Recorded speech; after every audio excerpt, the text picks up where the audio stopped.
Welcome to Your Pharmacy Career podcast, proudly brought to you by Ravens Recruitment, Australia's leading specialist pharmacy recruitment agency. The podcast series has been created to shine a light on the diverse and inspiring careers of Australia's pharmacists. Each episode will focus on the varied career opportunities within the pharmacy industry by exploring the career paths taken by leaders in the fields of community pharmacy, hospital, industry, government and professional organisations. Careers never follow a defined path. Everyone's story is different and unique in their own way. The podcast series will help you discover the world of opportunities that exist and reveal pathways to achieve your dreams and aspirations. Whether you are a pharmacy student, early career pharmacist, or simply looking for a change at any stage of your career, the podcast series is designed to help you navigate ways into a career and a life that you love. Your host of the podcast series is Ali Sue. Ali, herself a pharmacist, is now the founder of Global Pharmacy Entrepreneurs and a passionate advocate for pharmacists to grow, innovate, excel, and make a lasting impact in the world. It's now over to our host, Ali Sue. Welcome to Your Pharmacy Career Podcast. This is Ali Sue. In today's episode, I'll be chatting with pharmacist Michael Minter, 2020 Pharmacist of the Year for TerryWhite Chemmart. Michael has been a paramedic for over 14 years and works as a pharmacist as well. In this episode, Michael has given us a lot of insights from his perspective. In addition, Michael has a special interest in providing specialised care to marginalised communities, including the LGBTIQ+ community. As pharmacists working in the community, it is important to get to know our clients from different walks of life and make pharmacy a safe place for everyone. In addition to talking to Michael, I have also invited Paige to this conversation. Paige is a compassionate author and intentional storytelling consultant. Her unique skill sets draws from formal education in film, television, and theatre acting, business, corporate training, and communications. Paige has previously served as board member for Open Doors Youth Service, a non-profit organization dedicated to supporting LGBTIQA+ youth. She also dedicated years to assisting LGBTIQA+ professionals through roles as Queensland State Director and Director of State Development with Out for Australia. I personally have learned so much from both Michael and Paige about LGBTIQA+ community. As pharmacists and healthcare professionals, we need to educate ourselves so we can do better to create a safe place for everyone in the community. Now, without further ado, let's welcome Michael. Michael, welcome to the show. Thanks for having me. We know that you've been paramedic for over 14 years. Do you have some examples that, as a paramedic, you wish pharmacists will know or share with patients? A lot of patients get prescribed insulin. A lot of doctors may erroneously think that the pharmacist will have the time every time to go through with how to administer, how to check, how to store, how to do all those things every single time with every single patient. And, my hope is that pharmacists do that. And, that's what I strive to do. But I also recognize that there are some pharmacies out there that don't do that. And the downside to that is we end up with patients trying to administer medications without the appropriate advice, and then they end up in emergency departments. I think education, if pharmacists can impart the knowledge that we've got in our brains to our patients, that will help people stay out of the emergency department. The other cool thing, I suppose, as a story that you might like in terms of stories, in 2015, after the earthquake in Nepal, I went over to Nepal as a pharmacist and a paramedic. We worked as a small team with an organisation called TerryWhite. They're based in Melbourne. We basically hiked in and out of remote communities that were affected by the earthquake and giving medical care to those people. As a pharmacist, it was useful because I was able to look at the medications that were available in Nepal and help with the purchase of that medication. And we had to kind of think about what types of diseases we may be finding when we go to those communities. And so the knowledge as a pharmacist was really useful, but also the practical knowledge of an AMBO as well was quite beneficial because we were in a pre-hospital environment, essentially. Pharmacists are in a very good position to keep patients out of hospital if we do our job correctly. And majority of us do our job correctly. Being mindful about what our job is, I think, a really important thing. Can you give us some tips on how you train your staff? Can you share with us? In terms of early in your career, I think I'll never forget one of my preceptors said to me very early when I was an intern, if you make an effort to learn one drug every day throughout your intern, you'll find when you get to the end of your intern, you don't actually need to learn very much because you've really spent your time learning, those top 200 drugs really well. Once you start working, I think about practicing is if you feel like something isn't right, trust yourself, have a conversation with a doctor. Don't just think just because the doctor has written something, make sure you're not just assuming that it's correct because it's written that way. We all have heard that story of the methotrexate that went through PDL last year or the year before, of the early career pharmacist that knew it was wrong, rang the doctor pushed for it anyway, and the pharmacist didn't back themselves, and unfortunately that patient was given that wrong dose and didn't end up very favorably. So I think early in your career, I think one of the best lessons is if it doesn't feel right, trust that. Well, thank you so much for sharing that. I think that puts a lot of early career pharmacists at ease, that we don't have that expectation of knowing on the spot. We are learning, it is a process, that we allow ourselves to have a bit of time to do research and to able to know how to communicate that through to the patient. And I suppose the immediate story that comes to mind for me is the reason why I got interested in trans and gender diverse healthcare is because of me freaking out over a patient in a script. So a doctor had written so this was in a small community pharmacy in rural New South Wales. The doctor had written a estrogen-based medication for the human that was standing in front of me that appeared to me a cisgendered man. But I confidently went out to the front of the store saying I needed to call the doctor, that the doctor had put the wrong person's name on the script. And if I wouldn't have had such a lovely human being in front of me to explain to me that no, the doctor had done the right thing, it would have been quite easy to allow my, lack of knowledge in that area to, and I essentially did think that the doctor had done the wrong thing, but he hadn't. After conversation with the patient, this patient was beginning their medical transition to a female, and I didn't know that. I didn't know anything about that. So I suppose, it carries on to so many different areas of medical care that just take time, think about it before you start jumping down the avenue. Someone's made a mistake. Thank you, Michael, for sharing that. Now, I am honored to invite Paige, aka PK Wilcox, to join this conversation. Paige has written in her book detailing her life before and after her gender transition. I had a chat with Paige and asked her to share with us her interactions with healthcare professionals. Hey, Paige, could you please share with us what was it like growing up?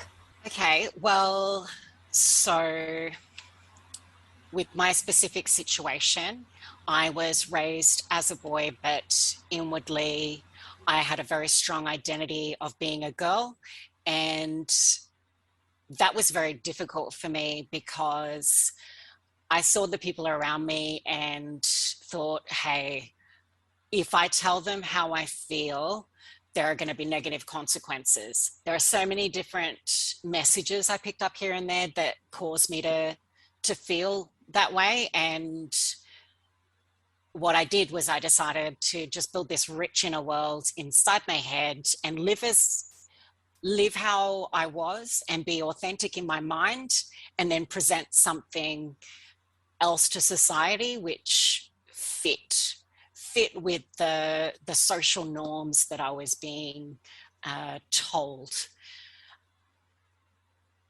What was your experience like with healthcare professionals? I have had many varied experiences with health professionals. I remember very clearly still when I was 19, the first time I went to get my first estrogen pills. So they're pills that I needed to start taking a long time before I was able to transition. So at that time, I had a male name, I looked male, and I was asking for medication that most people associate with women who want to be sexually active without getting pregnant or want to skip their period.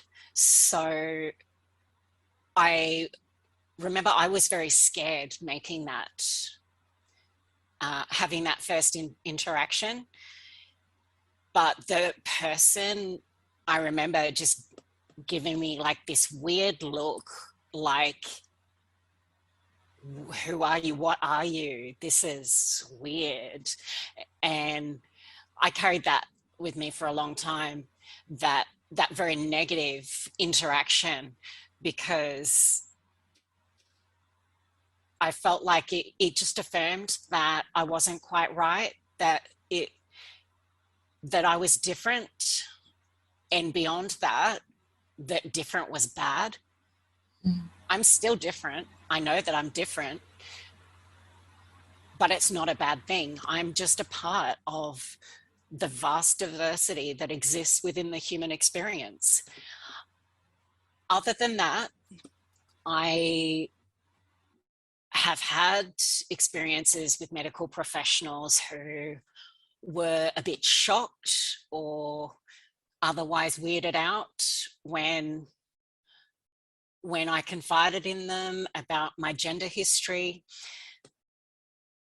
but it hasn't been too many. There have also been a lot of amazing medical professionals. In terms of going and getting medication, going to the pharmacy, it's so much easier now because I just look and sound like any other woman might who's going to get the pill. So that removes that awkward interaction there. And also, a lot of people have been really trying hard to better educate the medical community.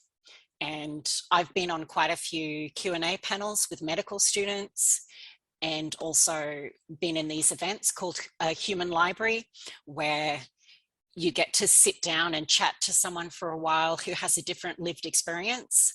So a medical student group put that event on, and so I had, I think, 8 to 10 very different conversations with medical students where I was able to give them some insight and fill in their knowledge gaps as a patient, and what I felt patients like me could benefit from.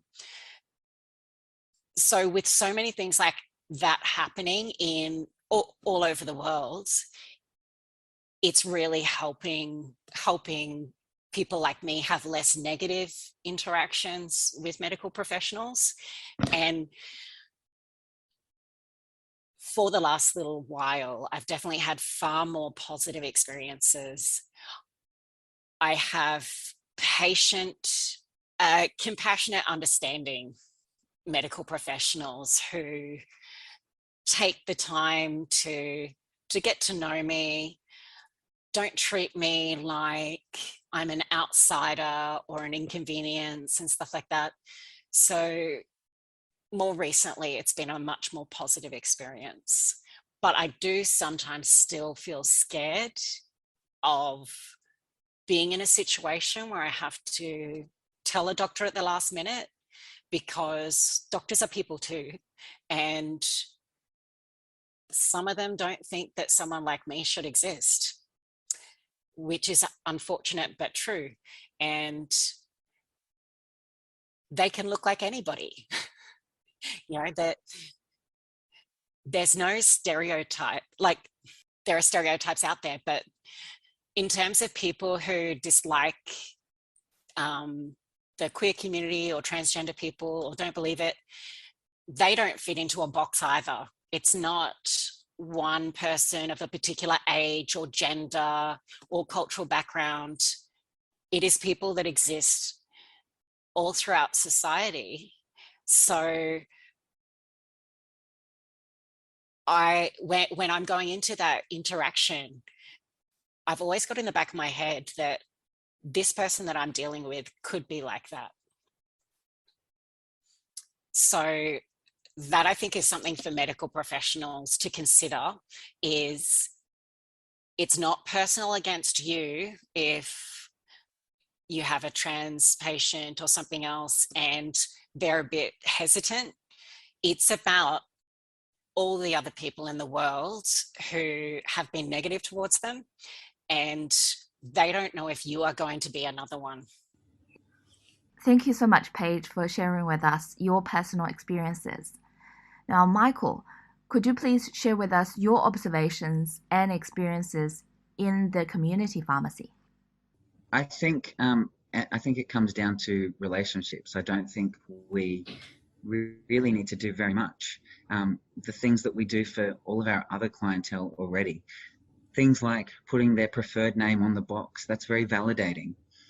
We have a system that we're able to do that. So, you know, for instance, you've got Mrs. Smith, whose assigned name at birth was Margaret, but she goes by Betty. So we put Betty on the box. We've been doing all of these things for years. All it means is I've identified a subset of the population that has specific needs that the pharmacy is already well versed and knows how to manage. So doing things like putting the appropriate name on the box, we make sure we make a little history note into pronouns for the LGBTIQ plus community. So also recognizing that just because someone identifies as trans or gender diverse doesn't necessarily mean they need to have surgery. They don't need to be on medication. They don't need to do those things in order to make their experience any less valid. But opening up, having a space that is safe for them to have that conversation, it's a very easy thing for us to do. And I think that's all we've done. We've just created this super safe space, and making sure that we've got understanding of the processes that this population has to go through. And, you know, it's small things like, you know, there's patients that are undergoing gross financial distress because of the particular period in their transition where they're having name changes and surgeries and access to specialists to be able to allow that documentation to change. When I have a chat with them and I realize that they're under that financial distress, it kind of opens up a space for them to acknowledge that they're financially struggling. And so we do small things like create accounts, and they can still have access to the medication and they just pay for it later. And again, we do that for other populations that are experiencing financial hardship, but having an understanding of where they're up to. Okay, and these aren't small cost changes, you know, depending on what state they live in, it changes what documentation is required for those name and gender marker changes to occur. And as a result, each step along the way has got financial cost, and not small amounts, like in the thousands of dollars. And when you consider things like this population is already marginalised, already experiencing higher rates of depression, anxiety, suicidality, mental illness, homelessness, lower socioeconomic environment, lower access to education. It's an area that if we can save one person, we've done a good thing. And yeah, so in a pharmacy is all we need to do is I think two really simple things. Ask their pronouns and don't assume anything. Ask if you don't know. And they may be pronouns within a binary context, so him or hers, or they may be non-binary, so they may go by they or them or ze or they, but it's okay. But have an understanding about what all of those terms mean, and recognize that throughout their journey, those pronouns may change, and their preferred name may change, and that's okay. But it's also, the pharmacy is a really beautiful space for patients to trial new names that they may like, because suddenly it's on their box and it gets called out.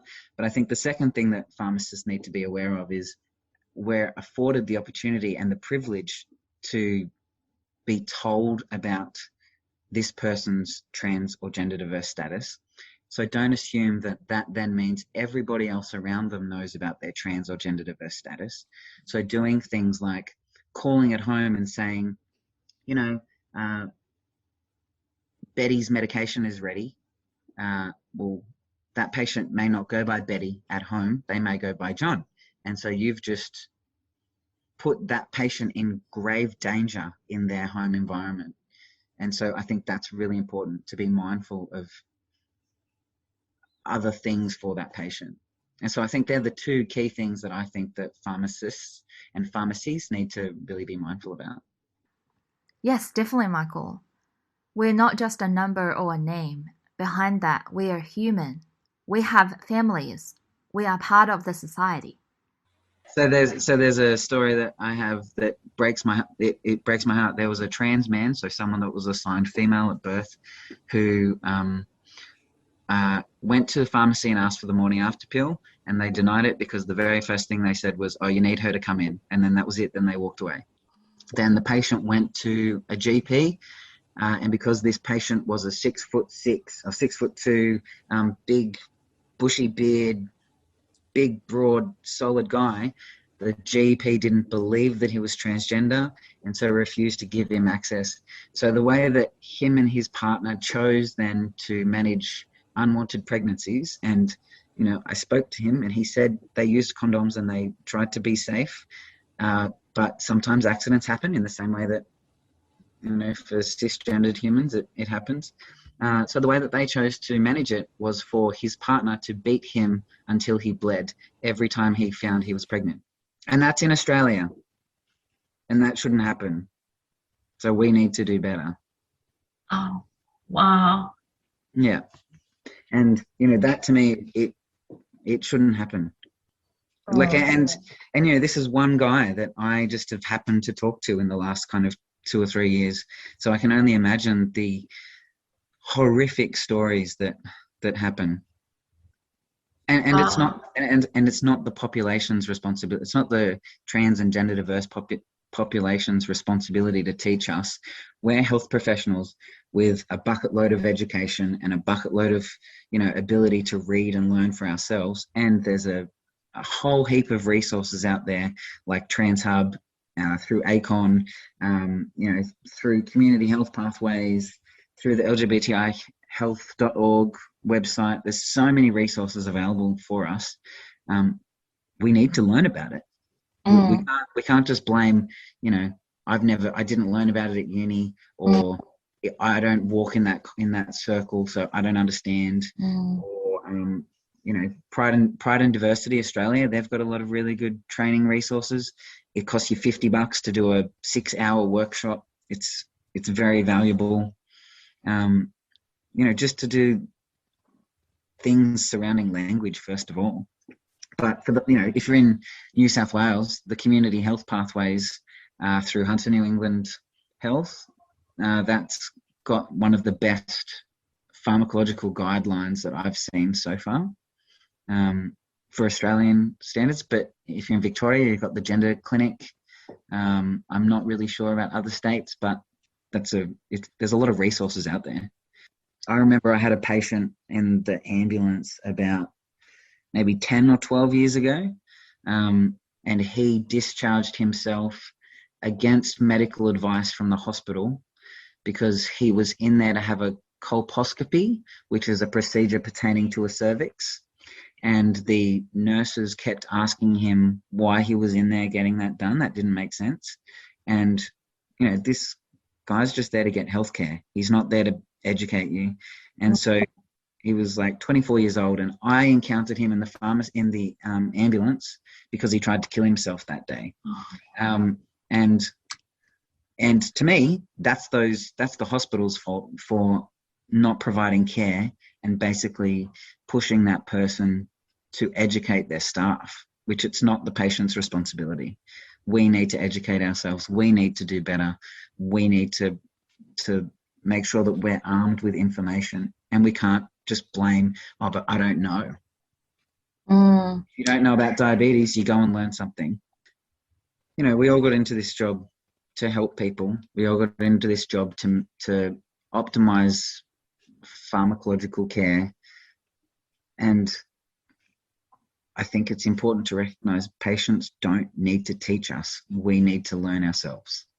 Wow, thank you so much, Michael, for sharing those stories. So what's the best way to approach clients in the community pharmacy?